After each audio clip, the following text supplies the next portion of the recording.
What's up, everybody? We back. Another week, another R2C2. Still quarantined.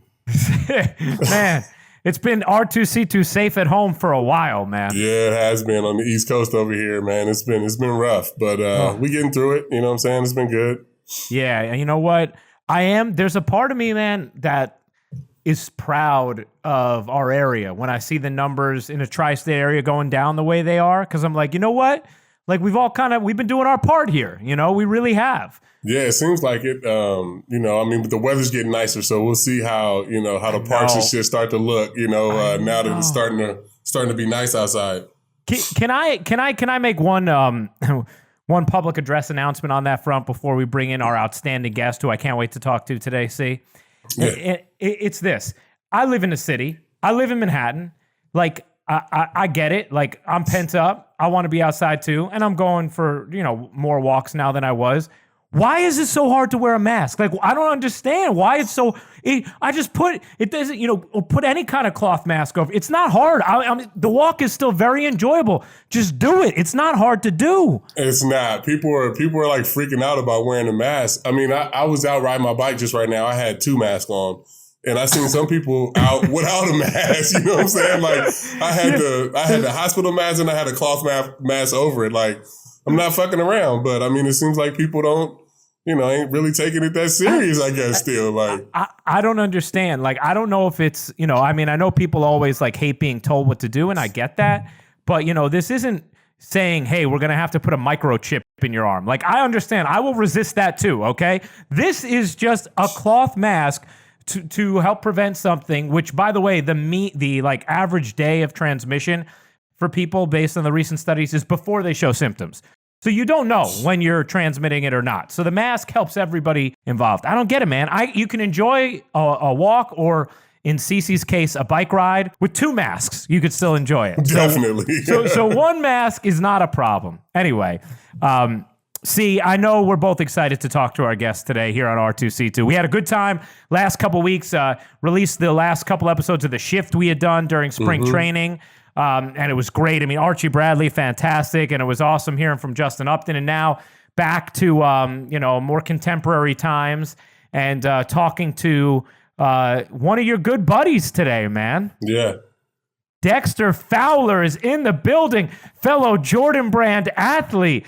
Dexter, welcome to R2C2, man. Man, I feel like when C told me about this, I feel like I got the call up, man, because I couldn't sleep last night. Look, I asked this dude, I was like, oh, y'all got a podcast? And C's like, yeah, bro, you got to come on.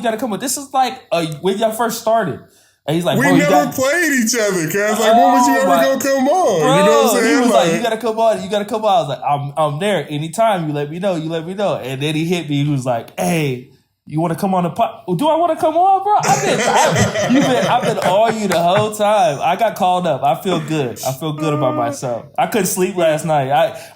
We ain't played y'all since 2017, so you know what I'm saying? Like, it ain't really nothing. 87 episodes in, I'm in. we switched over podcast carries and everything by the time you got up. Everything, bro. I figured y'all was just getting it right, and then I come in and when we got it all set up, everything going. Now we was waiting for the video, cuz you know what I'm saying, it's better in the video. You know what I mean?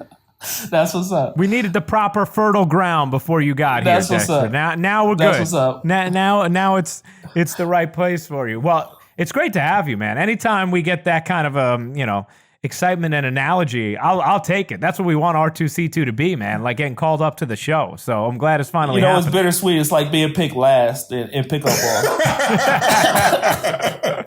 For our audience, since they can obviously see a friendship, I got to ask you first, man. Where did it start with you and C? How did you guys first get connected? So obviously, I've been watching C forever.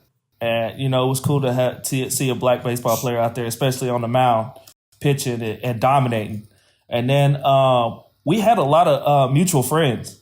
And I had heard about him, like, you got to meet C, you got to meet C, you got to meet C. And I was like, man, like, we never in the same place at the same time. And I think what Poppy's place? Yeah, Poppy's golf tournament. Poppy's golf tournament was like the first time that we actually got to kick it. And it was like I'm not gonna say love at first sight, but I mean, Nah, we hit it off like we in hit our it off, lives like, too. yeah. You know what I'm saying? Like it was, like we had, but that was the year after. I think I had played with EY, and you and EY are super close. Yeah. So EY was my Prince Prince, EY, shit, Al. For sure. Everybody. Like we crossed paths so many times without crossing paths, which is crazy. And you know that when was that tournament? When was Poppy's thing? How many years Poppy's thing ago? was 2016 off season. The year he retired, right? He retired in 16. That seems right. Yeah, Was it 16 or 17? Maybe 17. But he's retiring. It might have been 16. I think it was 16. It was 16, yeah, and it was in the DR. That was fun. T.I. performed. Yeah, that shit crazy. was wild. That's when everybody was doing the. We was out there smoking the cigars. mannequin challenge. Black Beatles. We was over there, Black Beatles. Hey man, that was also after your championship then too, Dexter. I think it was because we was talking to Ray Allen about the PEs. And Poppy was there. Not Poppy. Chappie was there. Chappie was there. Yeah, Chappie was for with sure, us. for Yeah, sure. that You're was right. 16 for sure. 100%. Yeah. Man, when you go back to Chicago, and I know it's a little different because you're a member of the Cardinals now, but like when you go back to Chicago after you played a critical role in winning that title, like we all know every championship is celebrated, but that title was a different level of special. What is it like? Is when you go back there? Is there like what's the reception like and the reaction with people?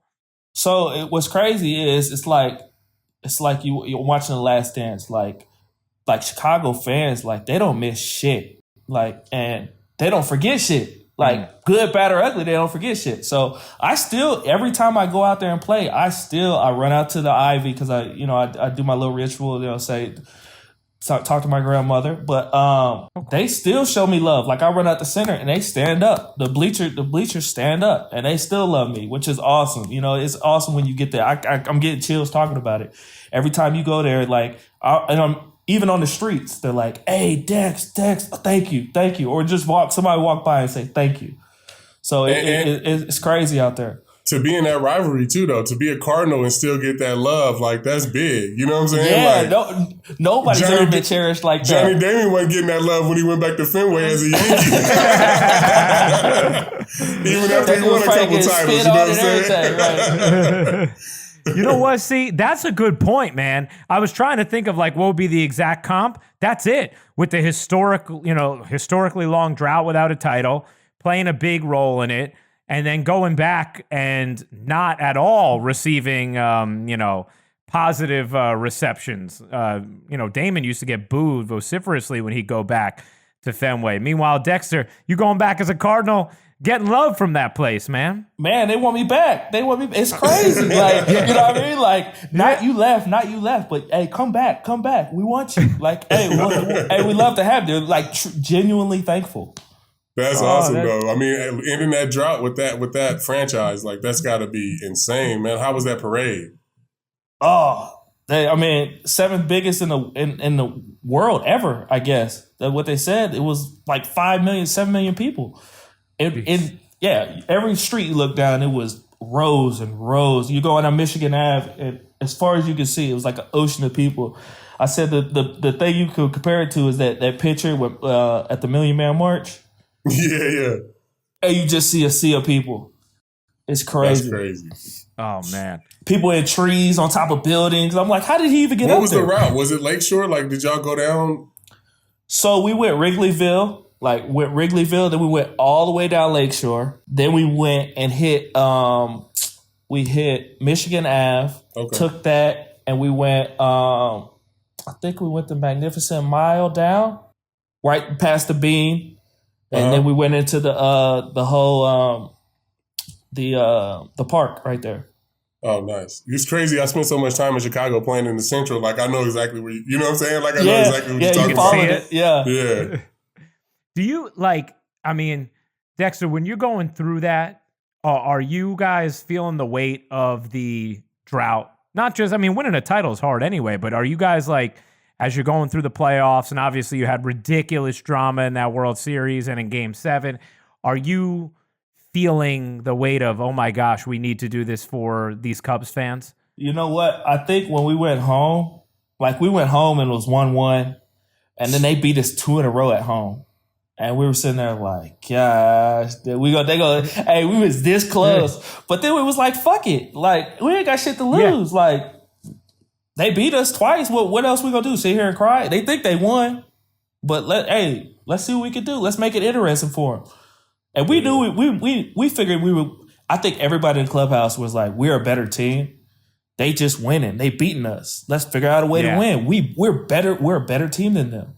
So we all put our heads together, man. Everybody was playing like, fuck it, let's go, which was cool. Anytime that you had that feeling in the clubhouse that dudes are like, hey, fuck it, like it's time, like something good gonna happen. Either way you look at it. Especially when you got your back against the wall in those series. Like, I mean, what are you going to do? You can't lay down. You know what I'm saying? Especially if you feel like you're the better team. Like, the better team most of the time is going to win those series, especially in baseball. Yeah. You know what I mean? For like, sure.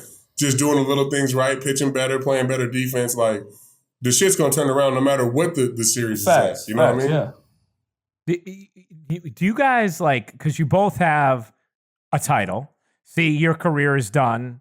Dexter, you're still playing, but like, do you like find yourself reminiscing about it a lot? Like, do you relive the journey a lot of your championship season? I never did while I was playing. No. See, I don't. I was about to say I don't right now. Nah, I never did. And still, I mean, unless it comes up, like something pops up or something, like, nah, I mean, I know I won, like it was great, like, but no, I mean, maybe if I had more, then it'd be more to look back on, but just having that, playing in that one, no, I mean, it's weird. I never really looked at it while I was playing because I was always chasing another one. Mm-hmm. And now, I mean, maybe I should now that I'm done playing, you know what I'm saying? Maybe I should watch the playoffs and, you know what I'm saying, different things like that of 09, but I haven't yet. That's what I said I would do. Like, I'm sitting here, I'm listening to you, and I thought I was the only one like that. Like, everybody asks, hey, do you sit there? I don't. Like, everybody, like, I'll get stuff on Twitter like, oh, I'm watching you guys Game 7.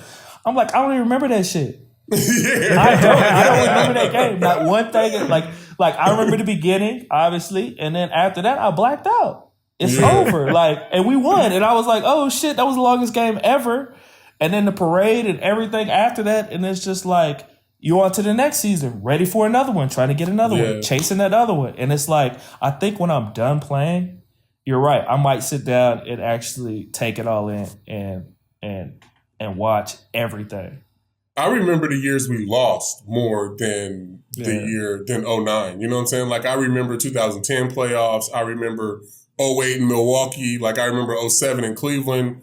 But 09 was just, I don't know. Like you said, I probably just blacked out the playoffs and just, just went crazy. But no, I haven't. I don't even know where my ring is. Like, no, come on, see, you gotta find where the ring is. No, come on, man. I don't even think I'll ever wear that shit. No, you know man, what I'm no. Like, wear it. You gotta wear it. Maybe at some point, like, but right now, I haven't even thought about putting it on. You understand, like, you can't be saying that. We have a lot of members of our group chat, Dexter, who have been petitioning C to line them up for rings on the next title. If they hear this and the way they're going to say, hold on, man, you got to get us a ring. We'll take better care of it than you do. Like, I ain't going to lie. I don't know where mine's at either. I got to ask. Come on, guys. Aaliyah, where's my ring? Like, where is it at? Yeah. Oh, my gosh.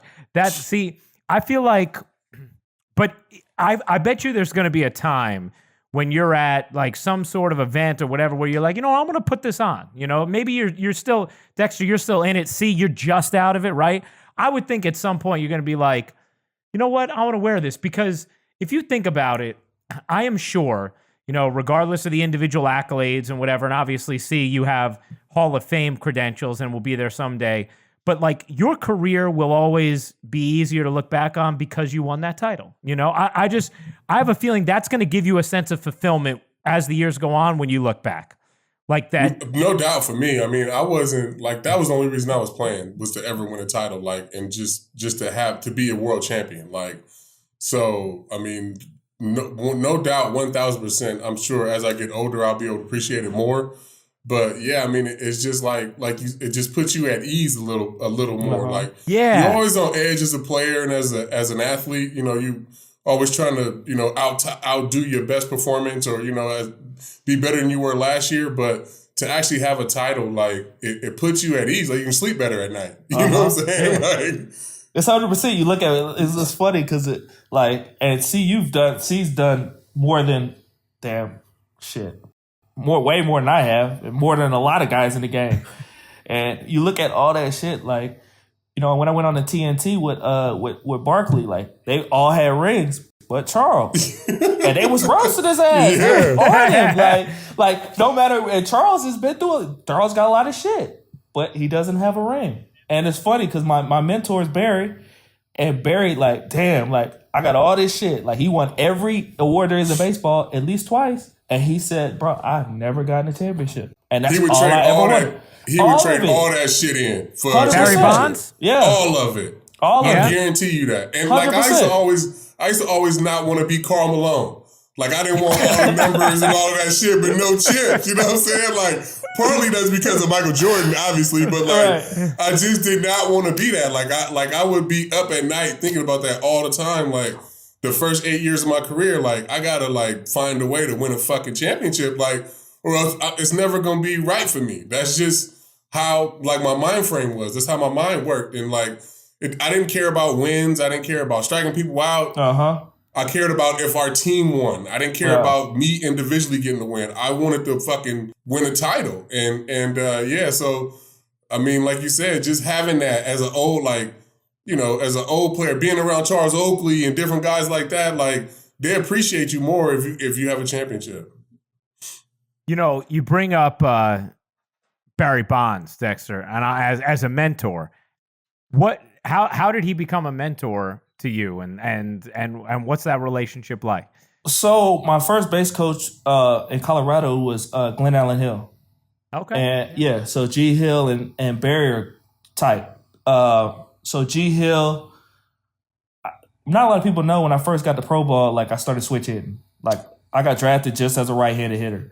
And I started switch hitting. Like my first instructional league, they were like, hey, we want you to, because I was goofing around in the cage, weird, me goofing around. And they were like, and our roving hitting guy and my farm director were there, and they saw me and they called me in the office the next day. I'm thinking I'm in trouble. I'm like, gosh, damn, like what did I do? And they were like, we want you to start switch hitting. I started laughing. I was like, no, for real, like, what's going on? And they were like, no. And I was like, all right, then when? And they were like, today. We want you to start today. And you had never done it before? Never. Like never in a game when you were growing up? Nothing? My brother and I used to play home run derby left-handed. Like my hand-eye coordination was crazy, but my feet were everywhere, but I could hit. And so we go to we do all that stuff. And long story short, we go fast forward to 2012 or 13. So I asked G Hill, I was like, I really want to learn how to hit left-handed. I was like, can you hook me up with Barry? I know that's your guy. And he goes, I'll ask him. He not really doing anything. Like, I've asked him for a few guys, and for some reason he said yes to me. And so G Hill, I remember like it was yesterday. He told me, he goes, hey, Barry wants you to call him. I was like, he goes, here's his number. He wants you to call him. I'm over here pacing my damn room in Philly. I'm like, what do I talk to Barry Bonds about? Right. I call my wife. I'm like, what am I going to talk to this dude about? Like, I don't know this dude. Like, I've never like talked to him. Never. So I call him. Nope. And no answer. So I was like, I'm going to call him next. Call him again. He's like, hello? I'm like, Barry, it's Dexter Fowler. He's like, I said, he goes, oh, what's up, man? I told G Hill to have you call me, but I didn't mean today. I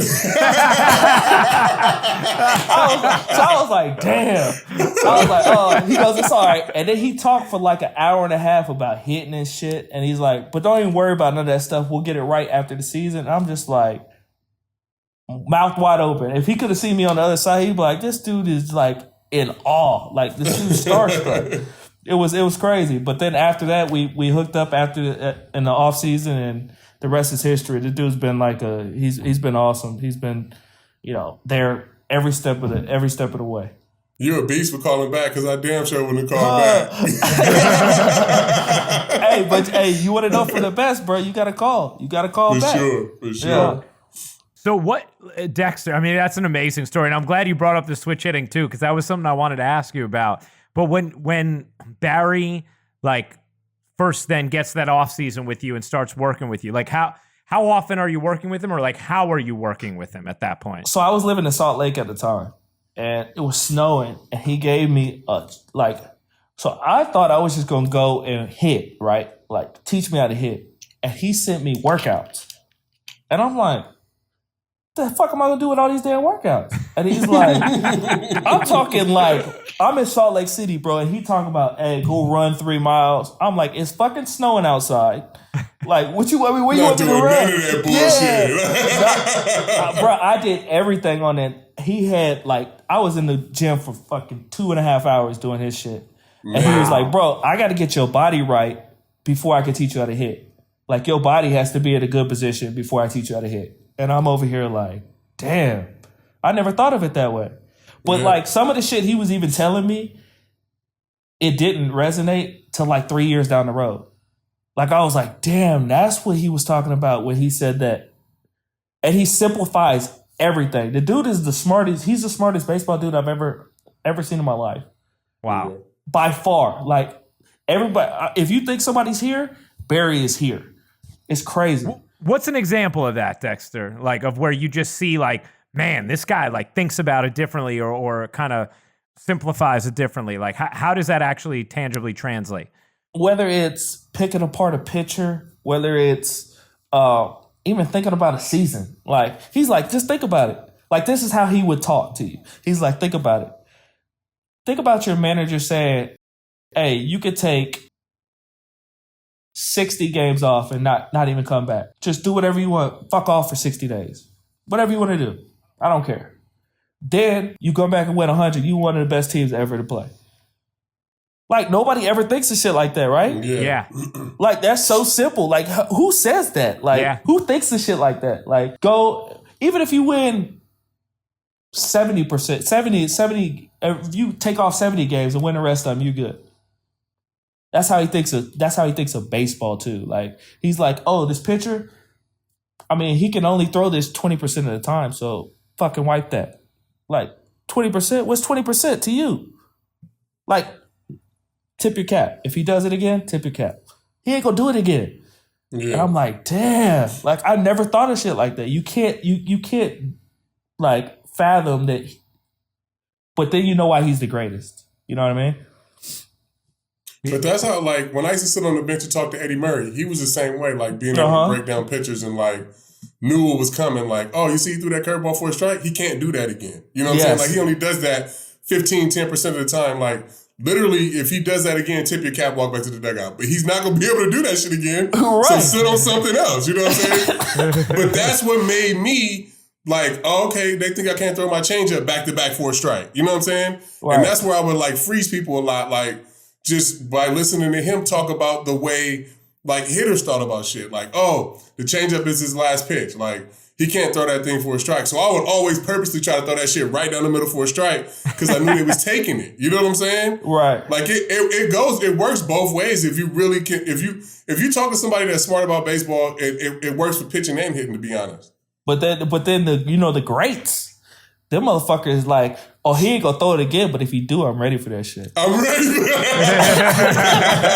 That was Manny Ramirez. Yeah. That was Manny. Like, he ain't Manny gonna throw it again, but everything. If he does, I'm gonna smack that shit. Yeah. Man. Because it's not a good pitch, and he gonna overthrow it, and it's gonna be hit. Right there. Yeah. Right. There's got to be, like, just a certain level of just cool, too, when you're learning from either a hero of yours or an icon or someone who, you know, you grew up watching, whatever it is, man. Like, I know even, like, for me, growing up a diehard Yankee fan, right? I have those moments occasionally when I'm broadcasting a game with, like, David Cohn, right? Or Paul O'Neill, where I'm like, man, like, I grew up, like, hoping that Wendy's had these, like, little baseballs with the faces of David Cohn and Paul O'Neill on them, and I'm hoping I'm getting them when I get my whatever Wendy's version of a Happy Meal was, right? Like now they're friends and I work with them, and I'm like, it's so cool. You know, you meet your heroes, and that's amazing, right? You get to build a relationship, that's incredible. But then if you even like build a relationship where you're like actually learning their tricks of their trade, and that's a different level. Dexter, there has to be like some moment where you're just like, man, like, I'm learning from Barry Bonds. Like, how cool is this, man? You know what's funny? It's funny you say that because we were hitting at UCLA, and he was telling me, he was like, "Hey, hit the ball over here," and I'm like, pfft. And I hit the ball over there like twice, and I rolled over some shit, like, and then I hit the ball over there again, rolled over some shit. He's like, "Dex, hit the ball over here." And I'm like, bro, I'm trying, bro. Like, that's why I'm here. Teach me how to do this shit. And so he gets pissed off, comes over, gets the bat, right? And he gets up and he's like, bro, I haven't hit in 7 years. And he's over here and he gets in his stance and I got the chills. I was like, damn, this fucking Barry Bonds. Motherfucker, no batting gloves, no nothing. Bam, bam, bam. Hits the target like 3 or 4 times. I was like, here, man, that shit ain't that hard. I was like, motherfucker, we know you can hit. We know you can do that shit. Oh, that's fantastic. We got on. So that's when you really feel like it. Yeah. That's when you're like, oh shit, like this is Barry Bonds. Yeah. See, who is that guy for you? See, like that you come and you're like, man, like that's whoever, like that you interact with or you've learned from, whether it's like, you know, in your sport or business or anything. Yeah, no, I mean, in my sport, it was Eddie Murray for sure. Just being able to be around him every day and like learn from him, and you know, he taught me how to pitch, like really did, like show me, you know, what to throw in certain counts and show me what people be looking for. Yogi was one of those guys that I always got a chance to like, you know, be around, and he's the icon, and you know, to be able to be around him every day was great.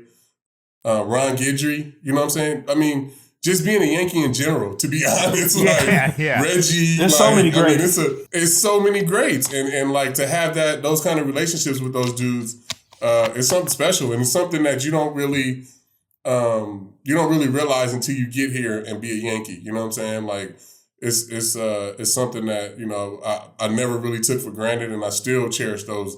You know, Willie Randolph and like I said, Gator and Goose, and I still cherish those relationships for sure.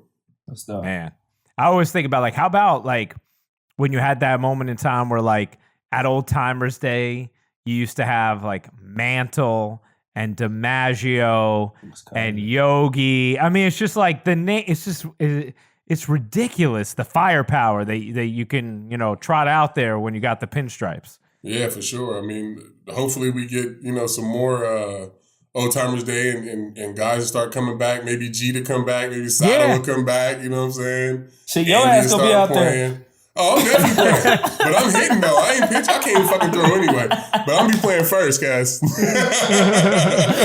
Hey, you keep doing them cleans, you gonna be all right. I'm gonna be ready, guys. Whoa! I mean, Dexter, absolutely. How about this guy? Sees on his Instagram, and now, by the way, you know, he has control of his public Instagram too, which is very dangerous. Yeah, but he's throwing up the workout videos on both Instagram accounts now, I believe. You know what? And those cleans, my gosh, man. It's you know, it took for me to get out of baseball to get in shape. You know what I'm saying? Like I'm trying to get right for Vegas for the Raiders when I come to the games, guys.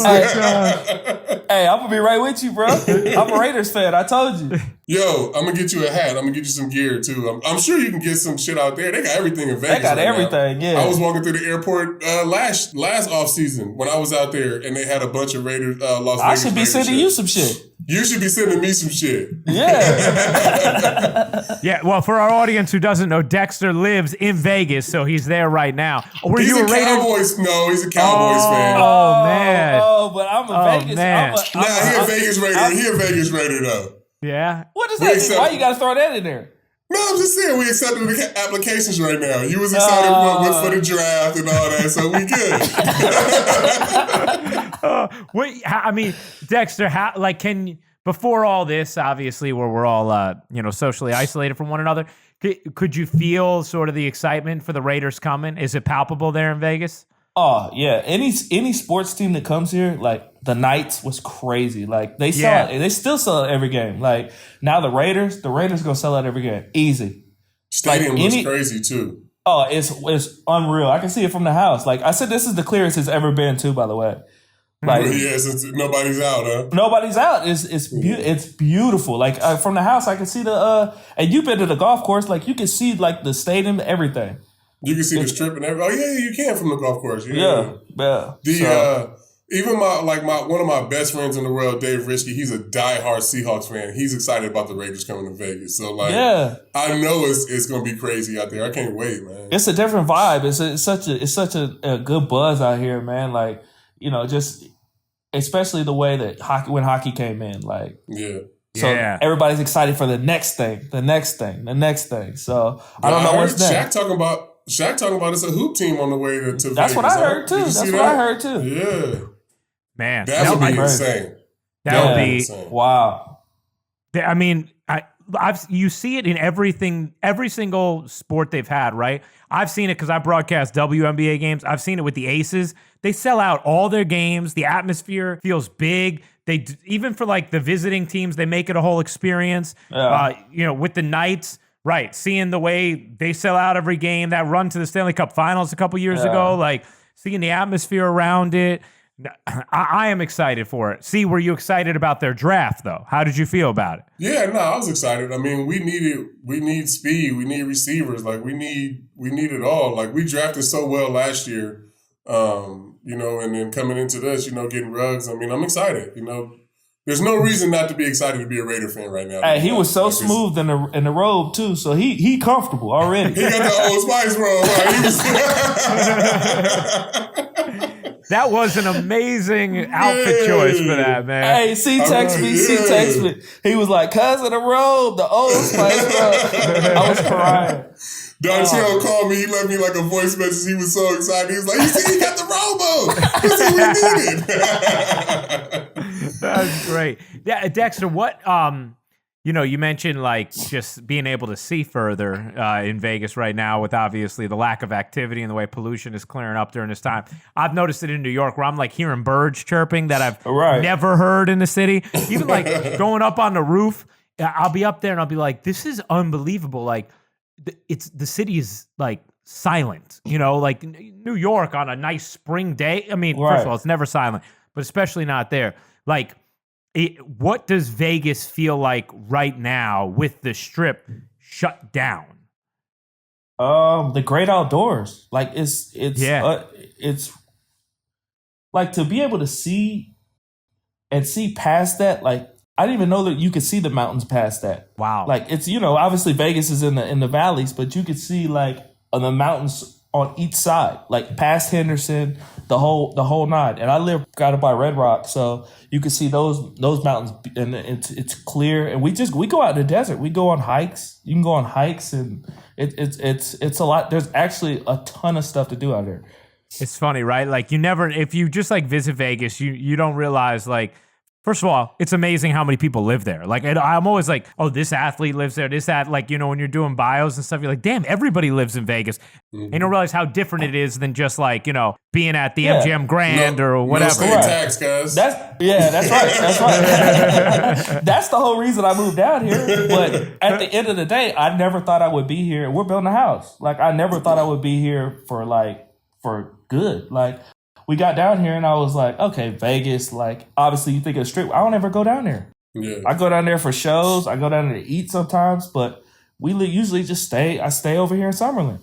Like, it's crazy. C's been out here and, like, it's a different world. Like, people are nice like, oh, yeah, it's quiet. Like, you can go right up to a ton of golf courses. The new stadium, that new minor league stadium's here. We work out there. A bunch of guys go over there and work out. It's cool.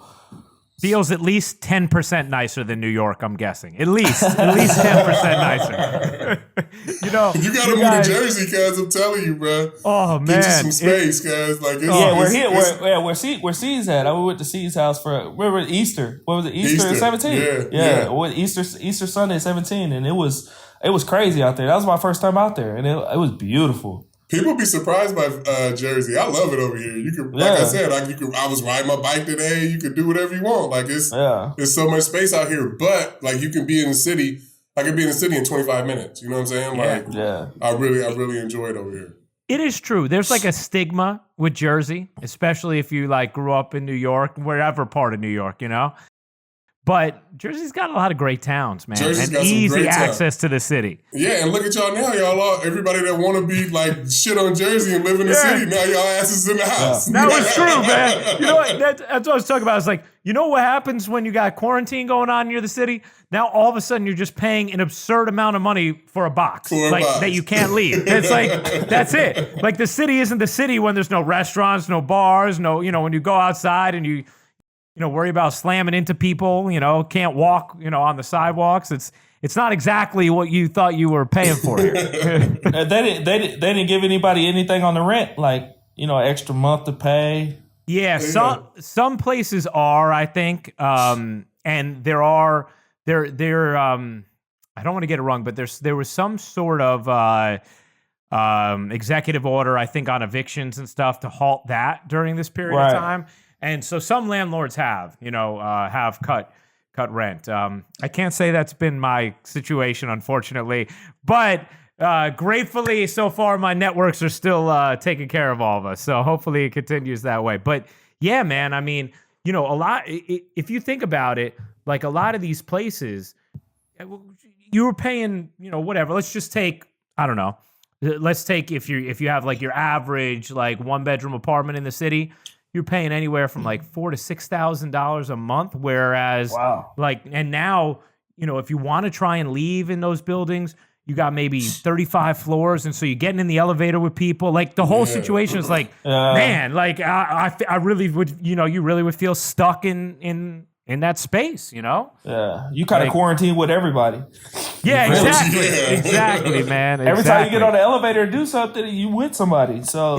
Exactly, man. It's like y'all kind of please hard don't to be leave. separate. Right. Yeah, but exactly. That's what I was even saying about. I heard like they was trying to do like the new spring trainings and like the home city sites, so guys didn't have to get hotels and try to rent a house for a month in the spring training site. But if you come here, somebody gets on the subway and goes to the Bronx, like. You know what I'm saying? Like, what? I mean, it's nothing you can really do about it. Yeah, man. It's crazy. It's true.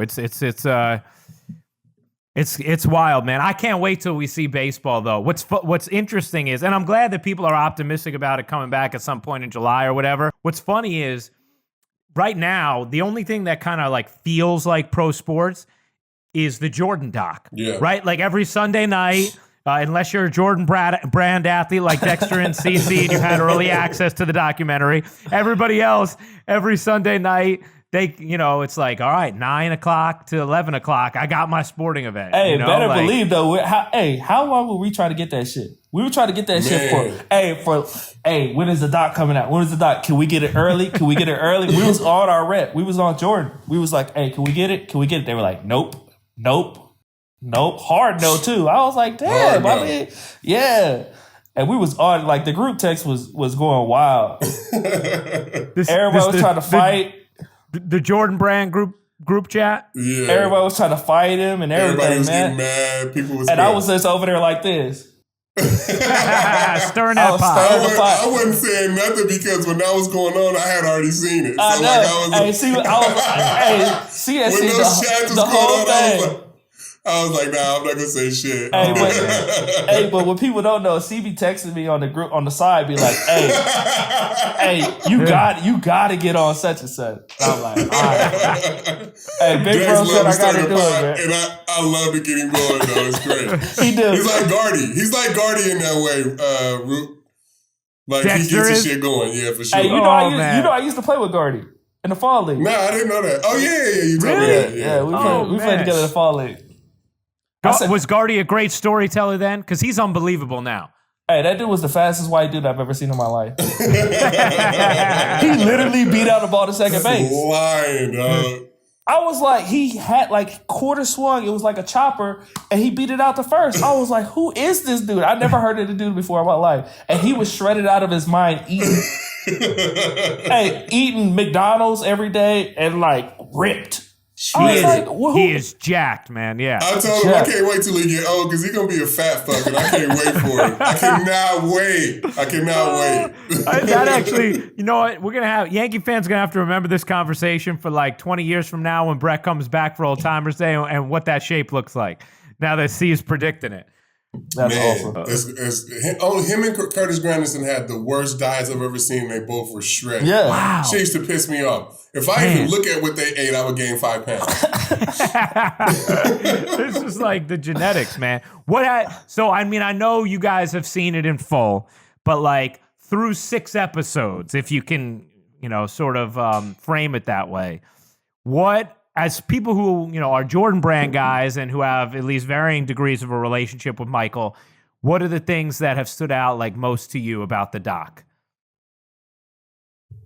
I'm trying to figure out without getting him anything away. Like, the thing that stuck out to me the most was like he walked in his cockiness every day. Like he knew he was the best. He wanted to be the best. He worked out like the best. Like most athletes won't walk around like that. You know what I'm saying? Like him and Kobe, the only two people that ever walked around like that, and they won 5 and 6 championships respectively. Like they the 2 greatest basketball players ever, but it's weird to like see how much of an alpha male that they, you know what I'm saying? Like even the Olympic practice episode, like when they going back and forth and he telling Magic, nah, this my fucking NBA. Like, that's you know what I'm saying?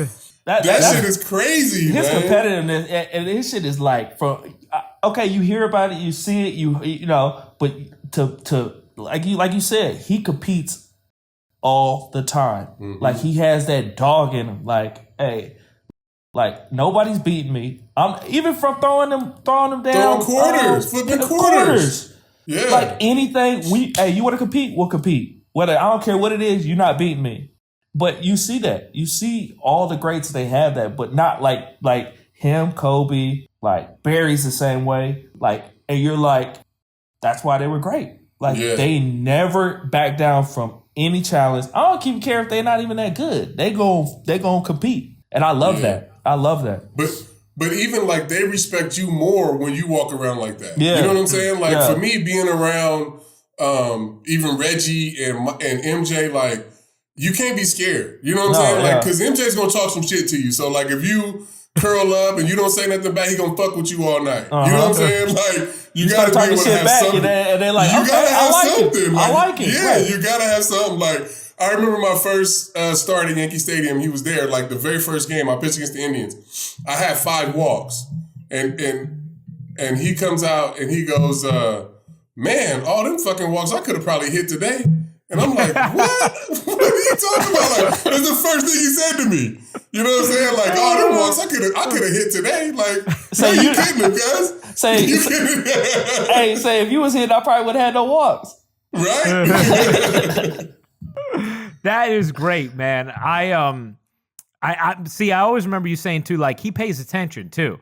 Like he would know what you've been up to in your starts and whatever, right? And like, so he could call you on anything, like as you see going along. Yeah, I mean, maybe just because he was watching Jeet all the time, so he was watching us. But like, I could see him at any point. And he'd be like, "Yo, what the fuck was you doing 2 starts ago?" Or so, you know what I'm saying? Like.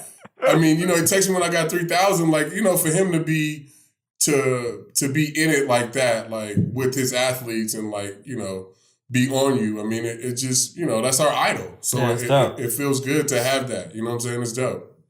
Dexter, what's your relationship with Michael like? Like how much interaction is there? I texted when I'm down in spring training. Obviously, we were supposed to go golfing a few times. He that whole Kobe thing kind of put a wrench in everything.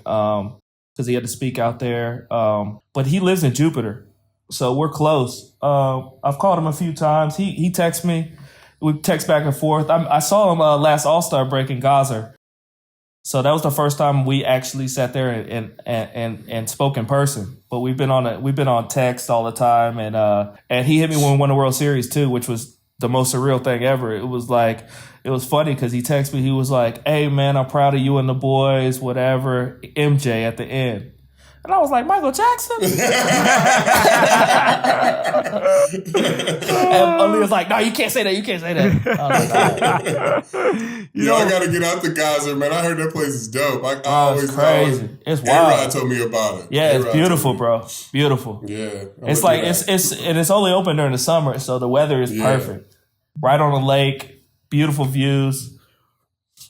It's funny. See, I always think about you saying like sometimes when you get a text, I think you even maybe one time you just screenshotted something and it was innocuous. It wasn't anything like damaging or revealing, but sent to the group chat like, "Yo, I still trip out when I see this," and it was just like a text from MJ. You know what it was? He texted me because it was a problem with me getting the threes for last year. Remember? And it was I was like, I wanted to wear the threes when I got 3,000. And he texted me. He was like, and I think I sent it to the chat. I can't even remember what he put, but like for him to like understand what I was trying to do, make a whole new shoe for me. You know what I'm saying? Like I don't think anybody had worn those shoes until that point. So like it was dope to be able to get that blessing from him. I can remember like one time being in the Yankee clubhouse and I think MJ was visiting Jeter and like he like just ducked. It was a post game and we were like all in the clubhouse and he like just ducked into the clubhouse like real quick to like look around and everybody, and this is all media members who are like, trying to keep their impartiality and whatever. Everybody just stops and looks at him like, that was MJ. MJ just walked in here. That was MJ, like. He's just that big. He got a presence, man. It's crazy. Like, nobody walks in the room. It's like the president. Like, the president walks in, and, like, Michael's the same way.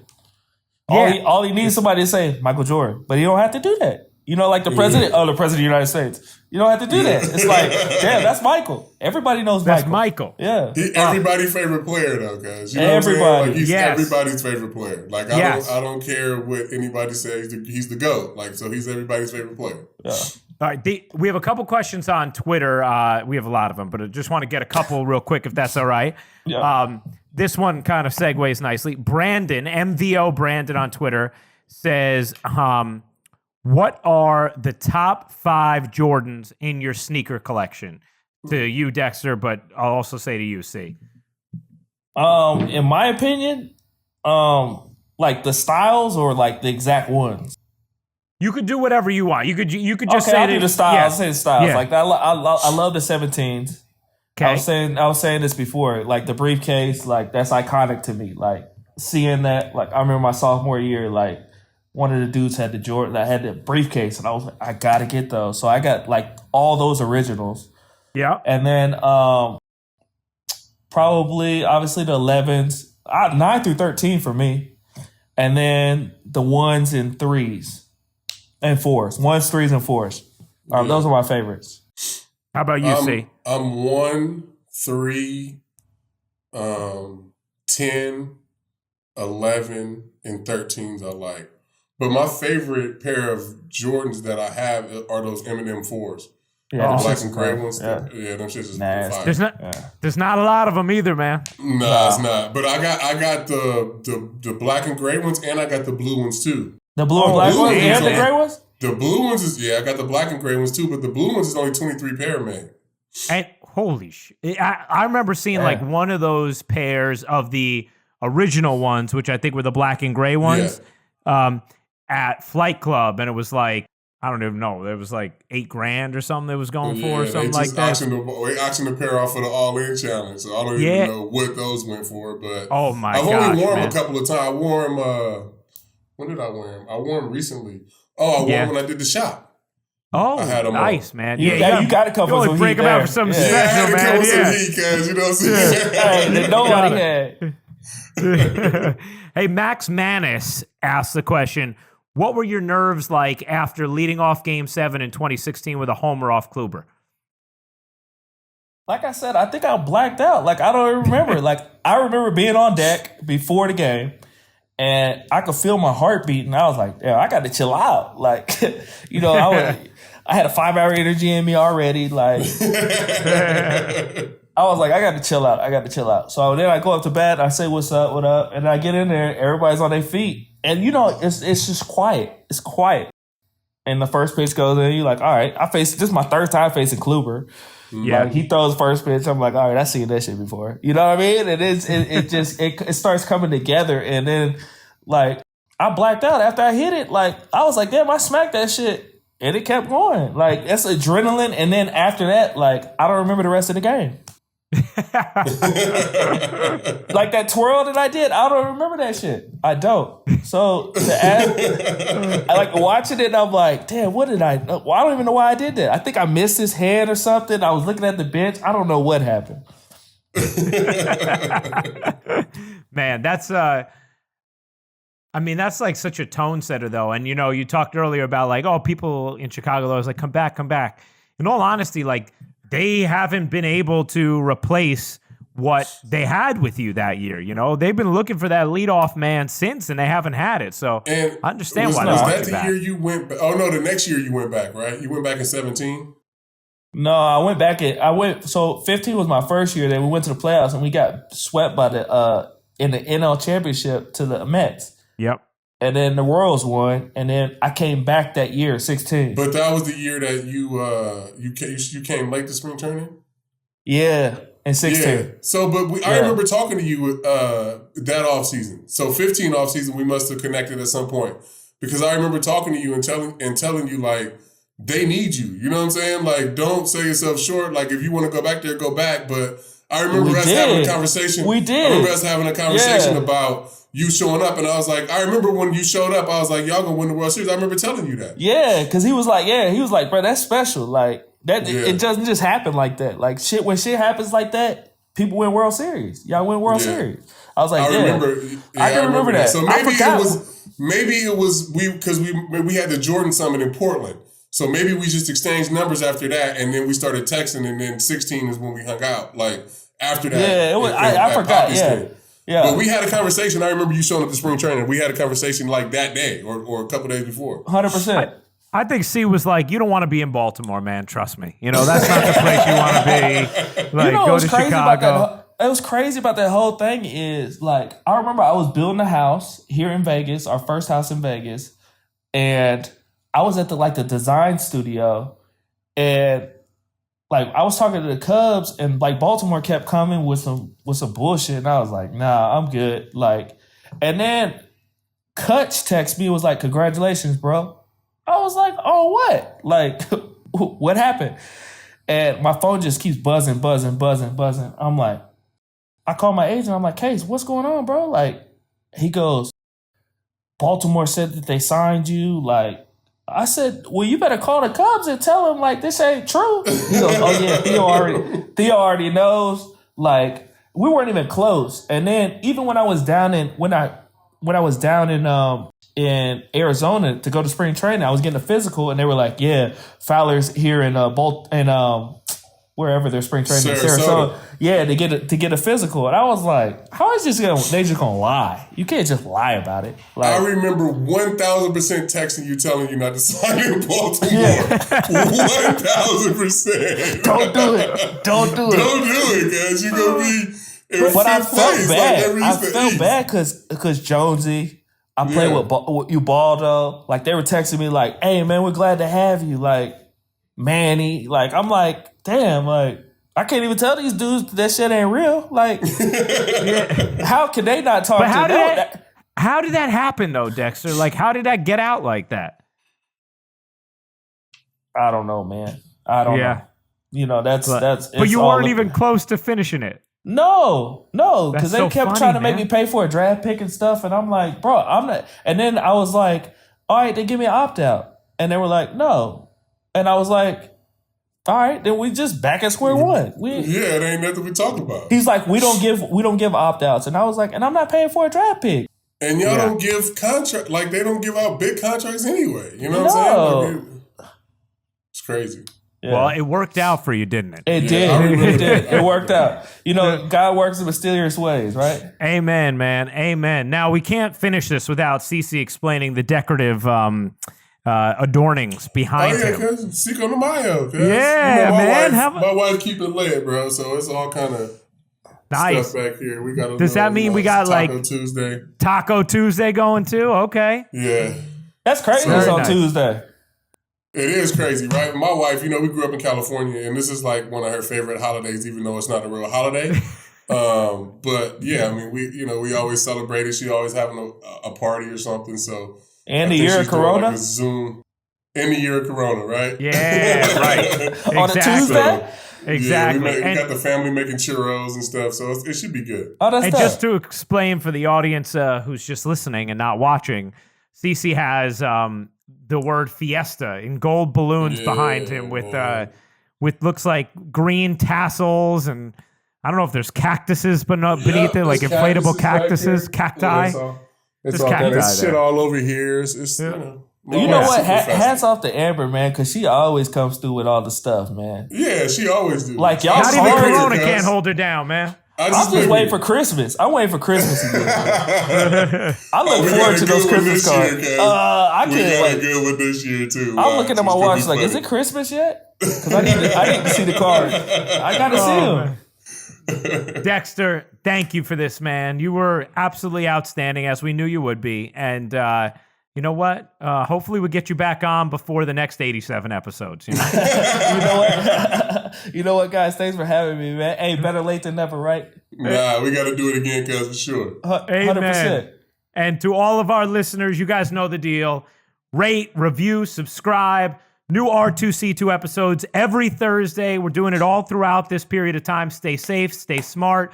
And also remember, you can catch the video of our pods as well on Uninterrupted YouTube channel. Dexter, thank you again, my man. Thank you, guys.